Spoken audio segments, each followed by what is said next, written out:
Hello everyone, welcome back to my channel. This is Vishalakshi. ఈరోజు నేను మీకు రొయ్యల పలావ్ రెసిపీ చెప్తానండి. నా స్టైల్లో చాలా టేస్టీగా ఉంటుంది. ఒకసారి ట్రై చేసేయండి. దీనికోసం హాఫ్ కేజీ రొయ్యలు తీసుకున్నాం. ఇది ఇప్పుడు మ్యారినేట్ చేసుకుందాం. రొయ్యలను బాగా వాష్ చేసేసుకొని అందులో ఒక హాఫ్ లెమన్ స్క్వీజ్ చేసుకోండి. కొంచెం పసుపు, కారం, తగినంత సాల్ట్ వేసుకొని అండ్ మసాలా పౌడర్ కొంచెం వేసుకొని, కొత్తిమీర, కొంచెం పుదీనా వేసుకొని బాగా మిక్స్ చేసుకోండి. ఆ మసాలా అంతా రొయ్యలకు పట్టేలాగా. ఆ తర్వాత ఒక కప్పు పెరుగు వేసుకొని అది కూడా బాగా మిక్స్ చేసుకోండి. మిక్స్ చేసుకొని కొంచెం ఆయిల్ వేసుకొని మ్యారినేట్ చేసుకొని పక్కన పెట్టేసుకోండి.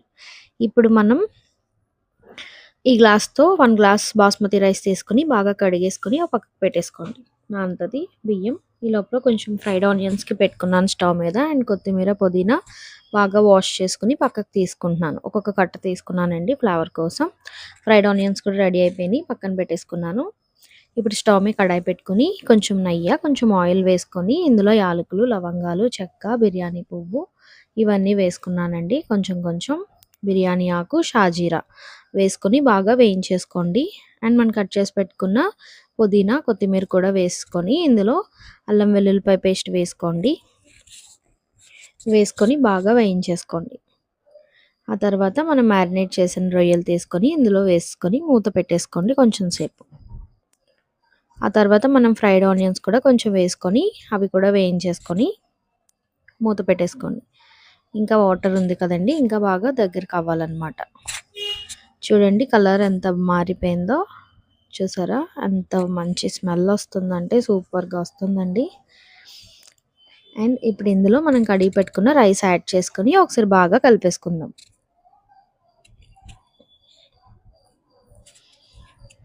చాలా బాగుంటుంది, తప్పకుండా చేసుకోండి ఒకసారి. ఇలా ఒకసారి కలిపేసుకొని ఇందులో వాటర్ యాడ్ చేసుకుందాం. ఇప్పుడు గ్లాస్ బాస్మతి రైస్కి 3 గ్లాసెస్ ఆఫ్ వాటర్ యాడ్ చేసుకున్నానండి నేను. వేసుకొని పచ్చిమిరపకాయలు వేసుకున్నాను ఒక 5. మూత పెట్టేసుకున్నాను. చూడండి ఇంకా పలుకుంది.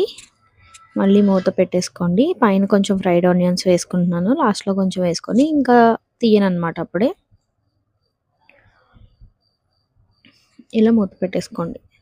తర్వాత కొంచెంసేపు మగ్గిన తర్వాత చూసుకోండి, ఒకసారి కలుపుతాను. ఇంకా చిన్న పలుకు ఉన్నది రైస్. అంతేనండి, మన పలావ్ రెడీ అయిపోయింది, చూస్తున్నారు కదా.